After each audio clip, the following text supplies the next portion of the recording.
I'm Lee Schneider, and this is the Future Lab. This season, I'm asking my guests about the state today of science fiction and fantasy writing and publishing. I'll interview your favorite authors, editors, publishers, and industry experts about writing and publishing the books you love to read. If you like what you hear, don't forget to give the show some stars on Apple Podcasts and Spotify. And subscribe to my newsletter, 500 Words, to keep up with what I'm doing in writing and podcasting. Joining me on the show is Todd Medema, an author with the technical engineering chops to move the needle in clean energy and battery storage solutions. You'll understand why I mentioned clean energy and batteries in a moment when you meet him. As an engineer, Todd has devoted his career to building a brighter, cleaner future. As a debut author, he's taken on the genre of science fiction called solarpunk. The title of his book is How to Surf a Hurricane, a solarpunk thriller that he wrote because he believes our future doesn't have to spiral into dystopia. He got tired of reading stories set in a gloomy, doomy future and decided to write one that brought on the optimism. Todd has worked on self-driving cars and developed board games, and when he's not writing, he's a project management consultant to clean energy companies and also rides his electric bike around town. Todd, welcome to the show. Thanks for having me, Lee. So let's start with, why did you write this book? I really enjoyed reading it. It's called How to Surf a Hurricane. Why did you write this book? Absolutely. So I wrote How to Surf a Hurricane because I think it's very important, the stories that we tell ourselves about the future. You know, there's all these examples of telling a story and then it coming true, like the Star Trek communicators. And so when I look at the stories that we've been telling ourselves about the future, there's so much despair and doomsday and gloom. And I was like, we need more stories of hope and adaptation and showing that we can make it through all of the challenges that we're facing. And on top of that, I really love a good heist story. And I've never read a solarpunk heist, so I thought, like, we need one. I'll make it happen. Cool. What is your definition of solarpunk? Because not everybody may be familiar with that genre of science fiction writing. Yeah, it is a pretty new genre compared to many of the other genres. I think of it as an emerging movement that envisions a regenerative future that's interconnected with community and nature. So it's regenerative, it's positive, it's hopeful, and it's focused on the people and the nature rather than, like cyberpunk, which is very kind of dystopian, everything's going to be bad, and it's really focused on like technology and capitalism. I guess William Gibson is, when I think of cyberpunk, is kind of the primary practitioner of that. Are there other solarpunk writers that you know of or could recommend? Yeah, some of my favorites: Becky Chambers, the Monk and Robot series, Susan K. Quinn, the When You Had Power series.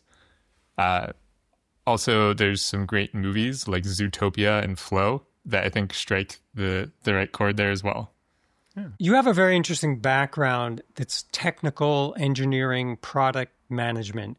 And when I read the book and when I was thinking about your background, I was saying there was probably a tipping point in this guy's career that he figured he had to write this book, because if I were you, I'd be saying, well, I know a lot about batteries, I know a lot about storage, I know a lot about power generation and the management of all these things. So here's this story coming out of me.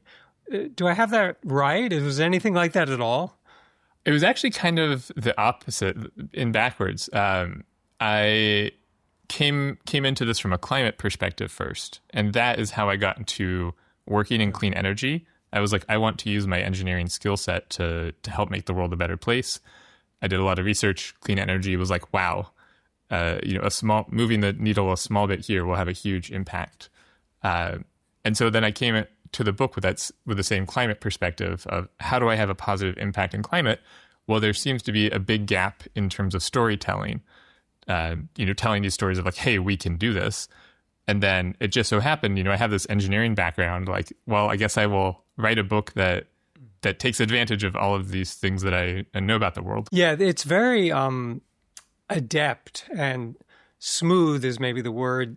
There are technical things in it, but there's character and there's a lot going on. So I don't want the listener to think, oh, this is some kind of textbook or something. I mean, it's a heist. It's a Ocean's 11, Ocean's 13, pick your oceans kind of idea. Yeah, thank you. Yeah, it definitely works on that level. And that only happened through many rounds of editing. I aspired to make it kind of like The Martian or Ocean's 11, where like it's backed by technical detail, but it's not like, like you're saying, it's not like a physics textbook. But the first draft I wrote had over 100 footnotes. And so my publisher just kind of looked at me and they're like, Todd, no one has footnotes in heists. You gotta streamline it a little bit. Right. There are conventions of the genre. They don't include footnotes. Yeah. Sure. So I ended up taking all those footnotes and like making a wiki that's on the book's website, because I just like, there's so many interesting tidbits that I couldn't actually delve into, that make the world richer because they like casually mention it. But it's like every one of those little casual mentions, I like did a whole research article on. Right. Yeah, I saw that wiki on your site, which also we'll put in the show notes. And I was wondering, wow, that's a lot of work, but obviously it's part of the process of this. I wanted to ask another question about the technical aspect of this. Maybe this is oversimplifying, but there tend to be in the climate activist world, folks who believe that we're going to solve our problems with, let's call it human engineering, getting rid of fossil fuel companies, even the how to blow up a pipeline sort of solution, which is, somewhat radical, but backed by a lot of historical intelligence. And then this is oversimplifying, but another side of people who believe that, maybe carbon capture could work, or maybe there's some technical solutions that could inch things along and would kind of save us. You can probably see where I land there, but I'm curious, what do you think about that divide, and is there a divide? I do think there is a divide, and it's something that I've wrestled with for many years. I think a lot of people, when they enter the environmental movement, come into it from that perspective of like, we're consuming too much. The only solution is like degrowth, like let's stop living our lives. And it's honestly very depressing if you're just like, everything I do has a negative environmental impact. And it's not even true. Like there's a really interesting organization, the 2000 Watt Society, that calculated that if everyone on Earth lived within a footprint of using 2000 watts of energy continuously, we could all live our lives sustainably within kind of the donut economics of the Earth. And so to me, it's not like, we have to stop consuming everything. It's like, we have to consume within moderation. And frankly, almost everyone besides like Americans does. But, and part of that is that technology will help us be able to consume more and more efficiently. Even just like switching from a gas car to an electric car. Now you can do a lot more with your life and stay within that resource budget. Right. But do you think that if we're really going to move the needle, like your character in, your book, that guy, I wouldn't call him radical, but he's passionate. He really believes that this kind of battery is going to move the needle. He's not, meditating. He's not, making a broad comparison, but he's not recycling. He thinks there's a tech solution. So do you feel that? Do you feel as he does, or are you using him as an example of a kind of a person?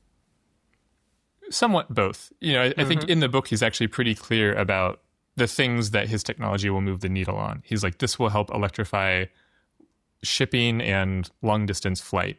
And those are both, as of today, kind of unsolved fossil fuel consumers. Like, we need technology to ever be able to fly across continents without fossil fuels.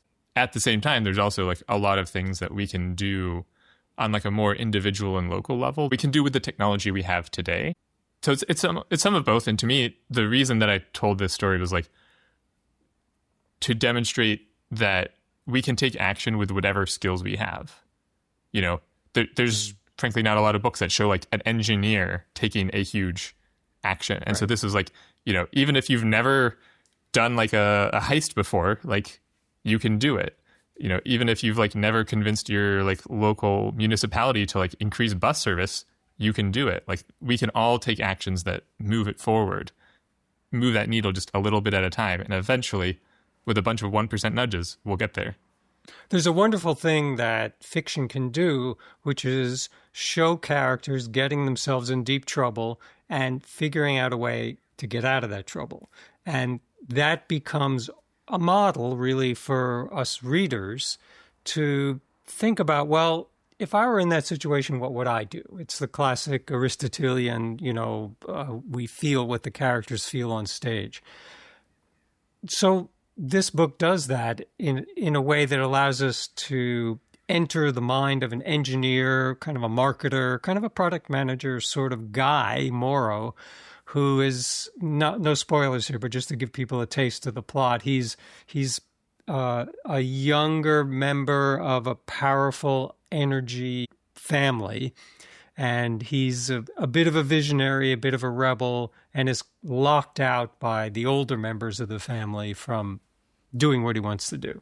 So he takes it upon himself to do a heist with no, as you mentioned, alluded to, no real heist experience, but he tries to work it out as he goes, which is pretty interesting. Exactly. But, and, you know, that's the working it out as you go is, I'm glad you picked up on that, because in the solarpunk genre and in science fiction in general, most stories take place in the far future. It's like, we've worked it out and now here's what it could look like. Mm-hmm. And there's not a lot of stories that are like, in our lifetime, how are we going to work it out? And so I thought that was a really interesting area to explore. Yeah, definitely. Because there's kind of it's liberating to work in the far future. It's harder to work in the either near future or the now because of all the constraints and believability. How concerned were you with the idea of, this has to be believable? This has to work, not only technically, but also emotionally and in the character-driven sense? Yeah, I mean, from a character and emotional standpoint, the believability of the characters was a really big priority for me, because to me, what makes a story work or not is the characters. Like, you can have whatever super elaborately researched, well-constructed world, but if the characters are flat, two-dimensional, you can't relate to them, then it doesn't really matter. The believability of the world is actually a really interesting point, because as I was deciding to write this book, I was like, why aren't there more stories of the near future? And they were like, oh boy, like, you do not want to publish a book that takes place in like the next 15 years, because the moment you publish it, it will be obsolete. Like, every prediction you make will like start going wrong immediately. And so, you know, to me, it was, I wanted to tell a story. I wasn't out to like become the next Brian Sanderson or someone. So I wasn't super concerned about it, but it was interesting to learn about the publishing industry dynamic that contributes to why we don't see so many of these like near future stories. Now, you mentioned earlier a couple practitioners of solarpunk, and just give us a few more details about why those stories work for you and what you like about those authors.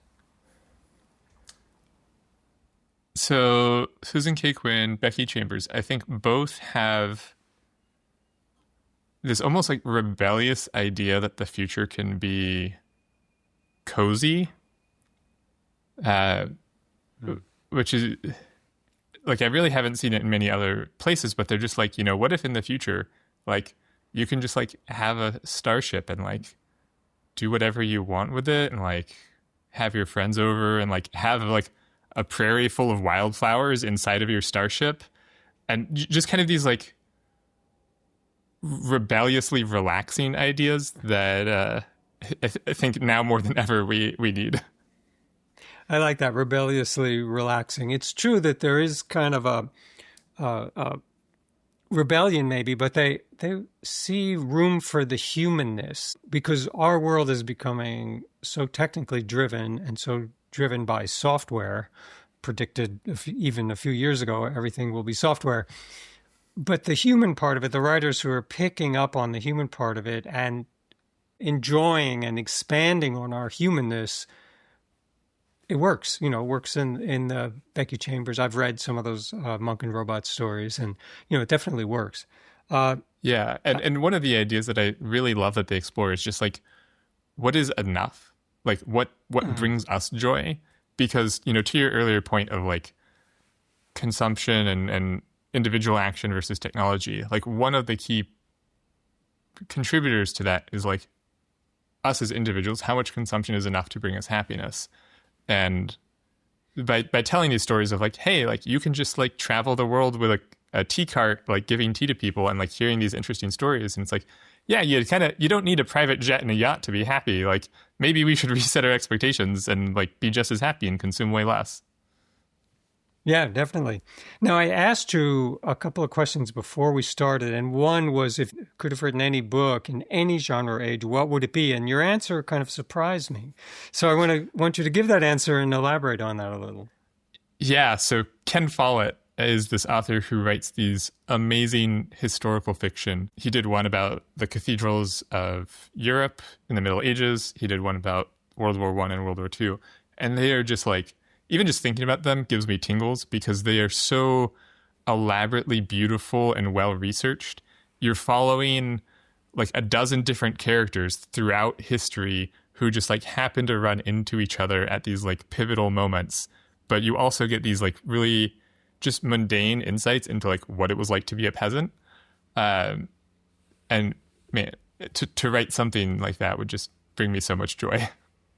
There's such depth. It's kind of the argument that people make about Moby Dick, that you could read it and learn a lot about whaling. There are certain authors who just bring that texture to the work. It's pretty amazing, but they must have either a great research staff, a very organized mind, handy with an index card, or just have huge skills somehow. Yeah.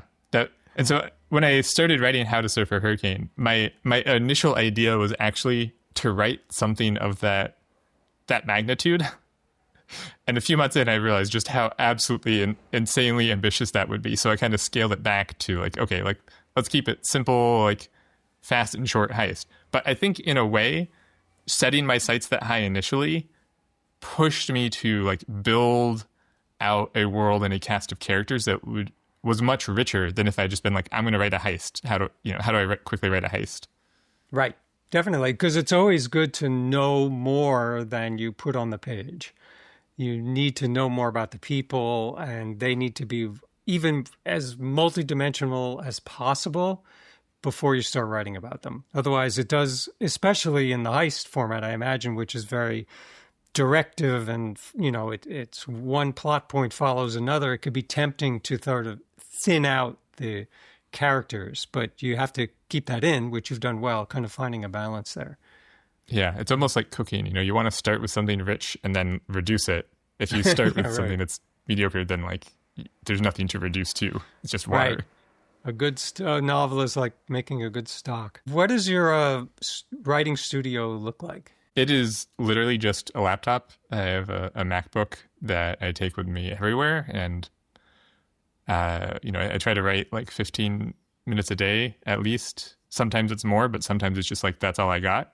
But part of the reason that I decided to write instead of a different creative endeavor is how accessible it is. Like really with just a laptop or even a pen and paper, like you can do incredible storytelling. Noise canceling headphones are Noise the canceling best headphones, thing yes. in the world. Yeah, depending on where you are. Yeah, I often work wherever. I move around a lot, and I work on a laptop or a pen and pencil or a digital tablet or an iPad, or I dictate. Doesn't really matter, but it all goes into one single place. But I do need noise canceling headphones a lot of the time, depending on where I am. And I do use this software called Obsidian that's available on all platforms, but it's a really powerful note-taking thing. It's funny because I use it at work to keep track of like meetings and products and all these things, but then I also use it to write the book because you can connect ideas. And so, I'd like be writing the book. I'd be like, oh, but like, what if like Patty actually did this instead. And then you could like very easily look up like all the places in the book that you've referenced Patty. And so it just made it very easy to kind of like manage this mesh of ideas. Yeah, I use Obsidian for most everything. I use Scrivener for long form, but Obsidian, I love that spidery map that it makes it of my ideas. It makes it look like I'm really getting somewhere. You know, it's like, oh, all these things are connected. That's pretty impressive. You know, there's nothing proprietary about the material. It doesn't take it away from me like other softwares sometimes do. I've told this story on the podcast before, but a few years ago, I bought an old manual typewriter thinking, you know, this is going to be great. You know, I'm going to write these stories. I put it on the kitchen table. It was really loud and clacky. I loved everything about it. And about an hour in, I realized this is insane. Like, there's no way that I'm going to write anything long form and have to retype the pages. You know, it was fun and it was beautiful and I liked the way it looked and everything about it except the actual workflow was a nightmare. So yeah, become a big fan of software for that. Sounds like it could serve as a good inspiring icon in your life. Like you see the typewriter and you think like, yes, I should write today. But yeah, yes, the tools make a big difference. I do like the sound, just to go down this rabbit hole one beat further, I do like the sound of typewriters. So sometimes I will play a loop of typewriter sounds just kind of in the background, you know, like I'm in an old-time newsroom or something, or I'm working with other people. And that can help spur me on. It's like, wow, that guy's typing really fast, you know, so I have to type fast too. Do you know the idea of affordances? No. It's like how technology is exposed to us. Like, you know, Apple used to make everything look super realistic, like skeuomorphic design, like your calendar looks like a paper. But it makes me think of with electric cars, one of the people's complaints is that they're too quiet. You know, some people like really like the sound of like a big gas motor. And I just think to myself, like, imagine how many more people would adopt this new technology if like you could like make your Tesla sound like a Porsche in one click, you know? Probably. Yeah, we have an Audi plug-in hybrid, and I've read where they spent a lot of time on that sound, on the, you know, not only the backup sound, but like the engine note. And it's so specific that I can be running and look up and see another Audi, and you know, I'll recognize that engine note just like it's a Porsche engine note or something like that. Yeah. It's weird. It's one of the just fascinating moments of how we engage with technology every day, but we don't really think about, like, how does the car sound? Yeah, right. Yeah. Exactly. I wanted to ask you a wide-angle question about the state of science fiction and fantasy writing and publishing today. Where do you think things are at? You know, on one hand, I think it's probably the hardest it's ever been to publish a book because anyone can do it. There's more software tools than ever, AI assistants, you can self-publish on Amazon. Like really, anyone can publish a book. And on one hand, that makes it harder because you have more competition. But on the other hand, that's pretty amazing and powerful and liberating that like you or I could write a book. And, you know, I don't think like even like 20 or 30 years ago, it would have been like, oh, like, you know, you have to like send in like a typewriter manuscript to like one of the big publishers. And like now it's like anyone can do it. And so I think that's exciting.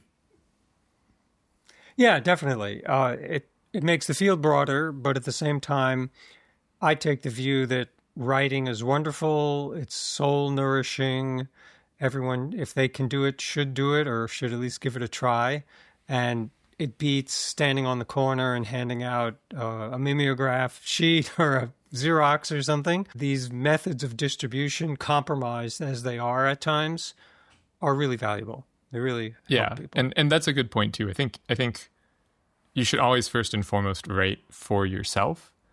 And like, you know, then if you decide to publish it and share it, that's amazing too. But like really the reason to start writing is because there's something that you want to get down on paper. Right. Well, that's my rationale too for not using any kind of AI for creative writing. I have used it for marketing writing and other, stuff. But creative writing has a different purpose, and it's meant to look inside. I don't want to rob myself of that moment of the struggle sometimes and the joy and all the stuff that comes with trying to work out a scene between made up people. I spend some time every day doing that, as do you. And there's something that we're getting out of it as humans, as well as what we might give to others when we put it out there. Yeah, and I intentionally did not use AI in any of the finished, nothing in the book is done by AI. Yeah. There's like a kind of solarpunk debate about AI as an ethical technology, but also to your point, you as a writer are writing because you enjoy writing and want that experience. And it kind of, what's the point of writing if you're just going to have AI do it? Yeah, I don't see the point. So what are you working on now? Yeah, so next up immediately, I am working on a solarpunk anthology called Solarpunk Pen Pals. It spawned out of this fun exercise I developed with an artist where you write letters back and forth to each other as imagined characters in a solarpunk future. And we just saw our friends come up with these amazing stories, and we're like, we should have an anthology of all of these letters. So that exercise is available to anyone free at solarpunkpenpals.com. And then I think longer term, I am looking at writing a sequel to the book. There's just so much I want to talk about, and so much I discovered in researching this book that I just couldn't fit into a heist. So long term, there's a sequel coming. All right. That sounds great. Where can people find out more about you and the projects? Yeah, so you can learn more about myself and the book at howtosurfahurricane.com. Well, it's been a real pleasure having you on the podcast. Thanks for talking to me today, and I hope people will pick up How to Surf a Hurricane. Thank you so much for having me, Lee.